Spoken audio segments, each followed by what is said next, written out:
Slavă lui Dumnezeu stă în ascunderea lucrurilor, iar slavă împăraților stă în cercetarea lucrurilor.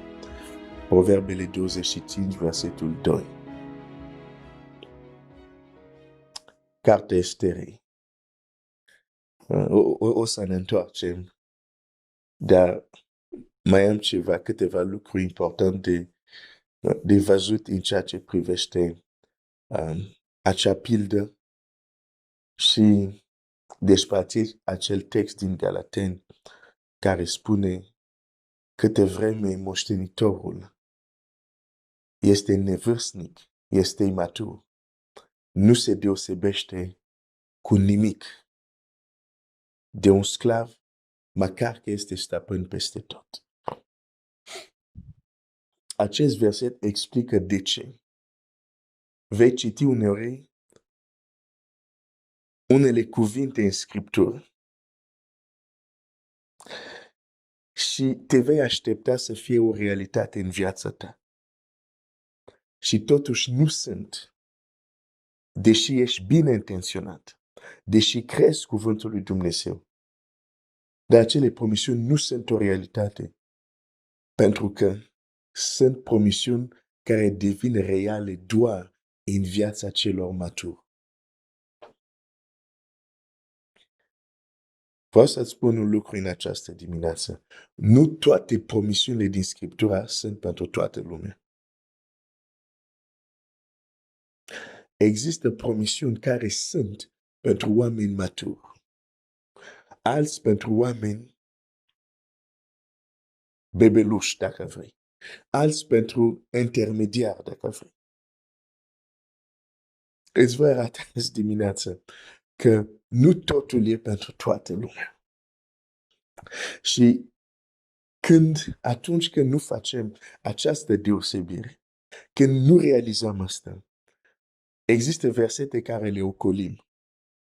Există versete care nu putem discuta de ele, pentru că acele versete sunt în contradicție a ceea ce spunem și a ceea ce trăim. Nu ne putem ridica la nivelul lor. De ce? Pentru că este valabil doar pentru cei maturi.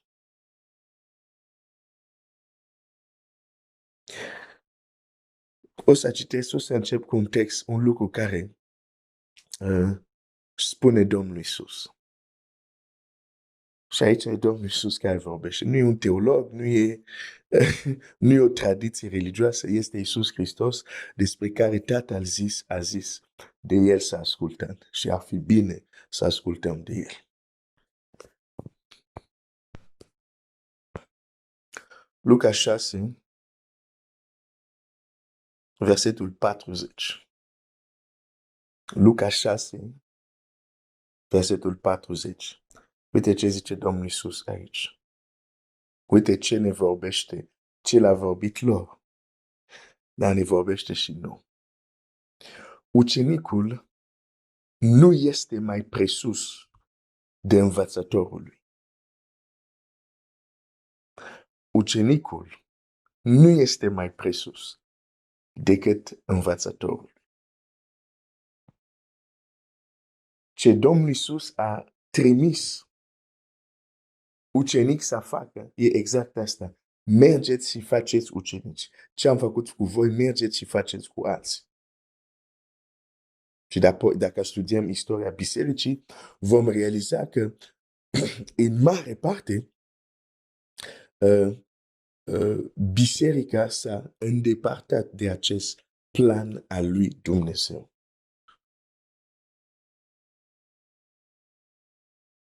S-a îndepărtat de-a lungul istoriei. Și nu este prima dată când cei care au primit o misiune de la Dumnezeu s-au îndepărtat. Da? Pot să-ți dau câteva exemple. Împărații au primit o anumită sarcină din partea lui Dumnezeu, dar s-au îndepărtat în Vechiul Testament. Și să vezi cum se termină împărații în Israel. Preoția a primit o anumită sarcină din partea lui Dumnezeu, dar s-au îndepărtat. Să vezi cum se termină preoția în Scriptură, în Vechiul Testament. Deci vedem acest lucru care se repete în istorie. Dumnezeu dă o anumită chemare, dă o anumită responsabilitate, dar în timp oamenii nu rămân, se departează foarte mult. Concentrarea, cuvântul chei, mergeți și faceți ucenici. Foarte important. E important să gândim în acest concept de ucenici. De ce faceți ucenici? Ca să se extindă împărația. Așa se extinde împărația. Făcând ucenici. Ok. Continui a doua parte a versetului. Dar orice ucenic desăvârșit va fi ca învățătorul lui. Dar orice ucenic care este desăvârșit, hai să văd, cuvântul desăvârșit aici înseamnă complet, înseamnă matur. Și Domnul Iisus spune aici, deși ucenicul nu este mai mare decât stăpânul său, dar când un ucenic este desăvârșit, a ajuns la maturitate, da?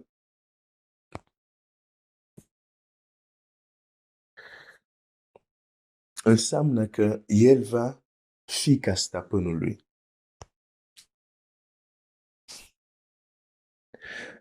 Deci, un ucenic care nu a crescut încă, nu a devenit perfect. Perfect înseamnă matur, înseamnă împlinit. Da?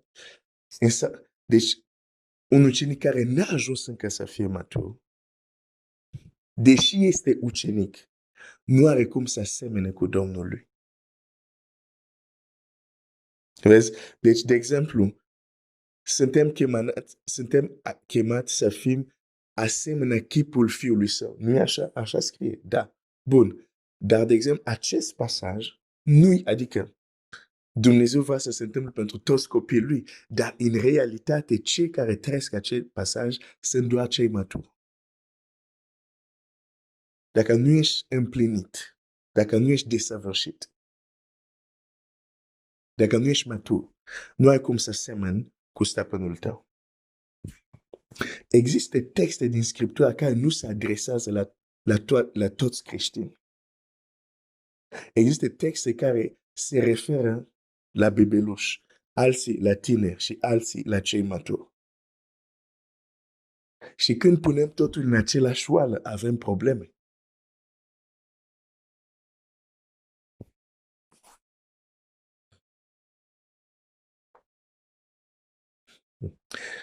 Am avut această discuție în acea vineri și chiar mă gândesc ce vineri mai facem o astfel de întâlnire când vorbeam de transfer de autoritate.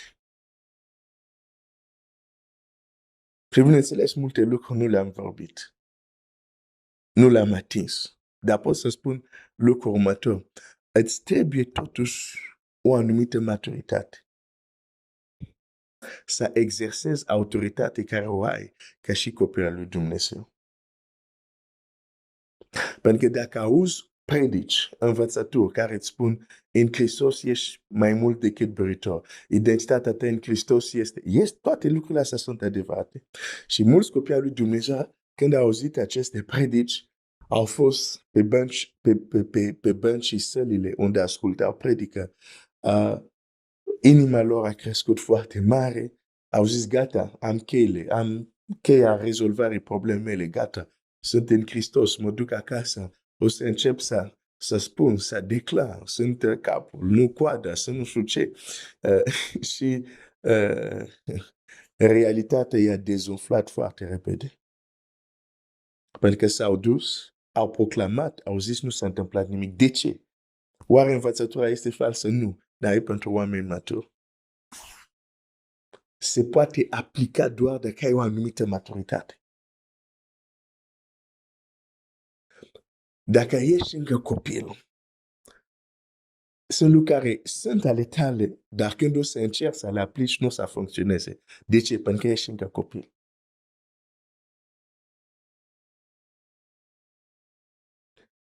Și aici când vorbesc de copii și de maturitate, nu vorbesc de vârstă.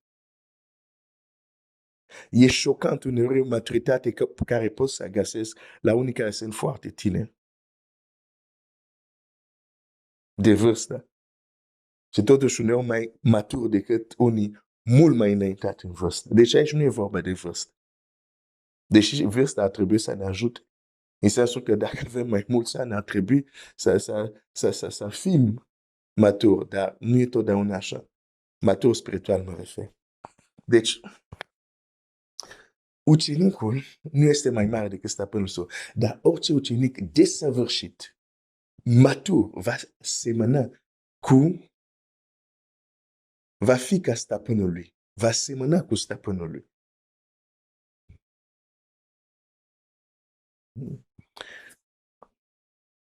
Cum vreau să zic ceva, dar nu știu cum să zic asta. Va trebui să folosesc o ilustrație.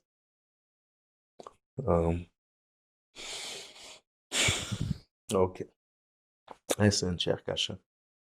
Hai să ne gândim la un copil care este gimnaziu, se numește, da? La primele clase de la școală, da? Care e la gimnaziu.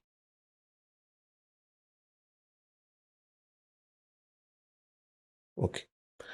Oare și-i place matematică, da? Dar e la gimnaziu. Oare îi se poate dă, dacă el e foarte bun, da, la matematică, oare profesorul lui poate să zică, poate să ia lucrarea unui din colegul lui și să-i dai și să zic, uite, poți să te uiți, să corectezi, să vezi ce este greșit sau... Și el, dacă îi place matematică și tot timpul are 10, cred că dacă îi se da lucrarea un coleg de-a lui din clasă, poate să se uite și să vadă, să zică, uite, aici a greșit, aici a greșit, aici a greșit. Poate să facă asta. Da? Dar oare poate profesorul lui să ia o lucrare de unul care este la universitate la matematică și să-i dea lucrare, să-i spune, uite, poți să corectezi lucrarea asta, să-mi arăt ce este greșit. Oricât are 10 în toată linie și oricât îi place matematică, acel copil de gimnaziu n-are cum să corecteze acea lucrare. De ce? Nu este de nivelul lui. N-are ce comentarii să spună. De fapt, orice comentarii ar spune, orice lucru care ar încerca să scrie pentru a corecta, de regulă o să fie lucru pe lângă. De ce? Pentru că nu are nivel încă pentru a judeca această lucrare.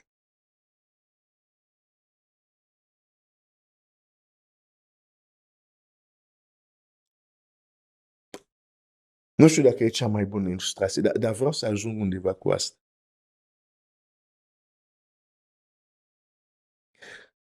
Uneori, de multe ori, ne punem în poziția acelui copii de gimnaziu.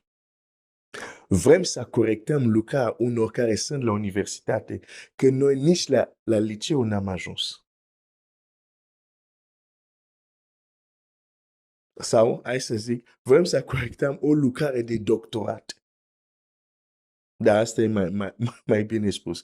Vrem să corectăm, vrem să comentăm, vrem să ne dăm părere peste o lucrare de doctorat. Când noi abia învățăm tabla de înmulțire.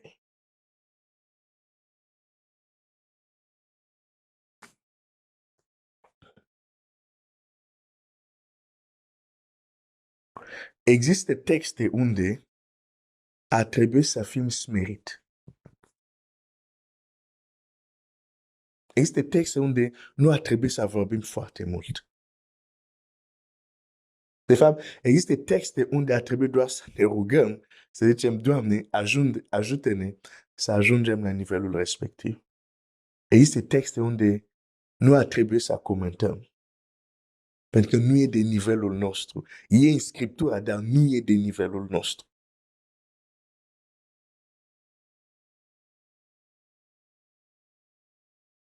Dar din păcate, comentăm uneori comportamentul deciziile, acțiunile unor oameni care erau la doctorat. Și noi abia învățăm tablele de multiplicare, dar ne dăm cu părere și credem că i-am și înțeles.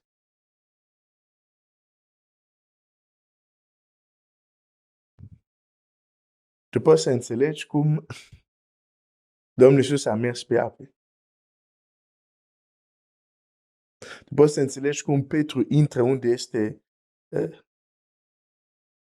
uh, cum o cheamă, parcă Dorcas. Se pune în genunchi, apoi se întoarce către ea și zice, trezește-te. Și cea care este moartă revine la viață. Nu, ei sunt la alt nivel. Oamenii ăștia au ajuns la alt nivel. Și nu putem să ne dăm cu părere de ce nu suntem în poziție de a înțelege ceea ce fac ei.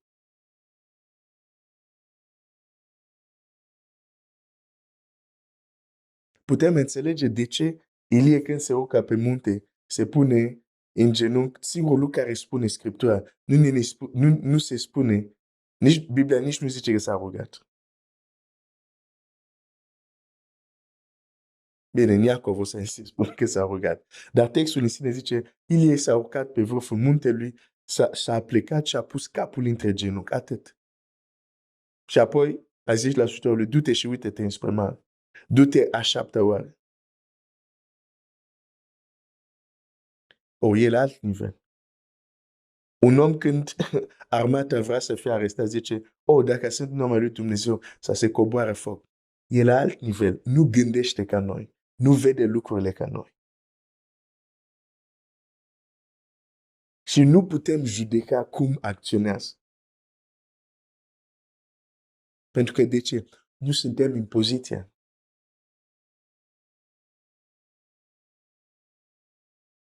Pentru că uneori marele risc este să trecem lângă pe ceea ce se întâmplă cu adevărat acolo. De ce spun asta?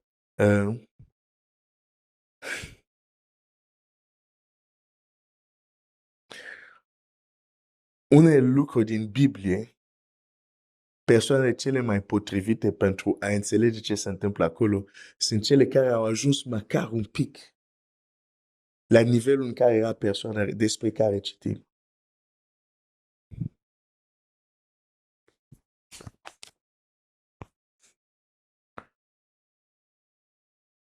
Să mă opresc aici. O să continui mâine. Nu am terminat punctul ăsta. Un ucenic desăvârșit va fi ca stăpânul. Dar cel care nu este desăvârșit, cel care nu este matur, nu seamănă încă cu stăpân. Deși este un moștenitor, stăpân peste tot. Dar dacă nu este matur, nu are cum să umble ca stăpânul lui. Deși stăpânul a zis, cel care crede în mine va face lucrurile care le fac și va face chiar lucruri mai mari. Când citești textul ăsta, e uimitor. Oare Domnul Iisus poate minți? Nu, e adevărul. De ce noi nu facem? Tocmai ce am citit de ce. Nu suntem desăvârșiți. Desăvârșit nu înseamnă fără nicio greșeală. Nu, desăvârșit înseamnă matur. Asta înseamnă desăvârșit. De ce zice Domnul Iisus acolo? Sunt unii care sunt încă la grădiniță, dar vor să judece o lucrare de doctorat. Sunt unii care nu au poziție să vină să ne spună stai puțin, Iisus aici a vrut să zică, nu știu, nu, n-ai cum să înțelegi, nu ești la nivelul lui. Deci nu încerca să spunem ce n-a zis. Ce a zis este clar și simplu. Cel care crede face ceea ce fac. Când vedem că nu facem asta, avem o problemă, pentru că zicem, stai puțin, credem în el sau nu. Și atunci inventăm anumite scuze. Încercăm, facem ce numesc eu acrobații teologice, ca să forțăm textul să spună ceea ce nu spune. Dar de fapt rezolvarea este simplă. Ce a spus este adevărat, dar adevărat pentru ucenicul desăvârșit, ucenicul matur. Pentru cei care nu sunt maturi, nu poate fi adevărat acest text. Adică nu poate fi trăit. Da, să mă opresc aici. Dumnezeu să te binecuvânteze. Dumnezeu să ne ajute să nu mai fim copii și să începem să devenim maturi. Și mâine mai vreau să ating ceva legat de asta și apoi să ne întoarcem în cartea Estere. Dumnezeu să te binecuvânteze.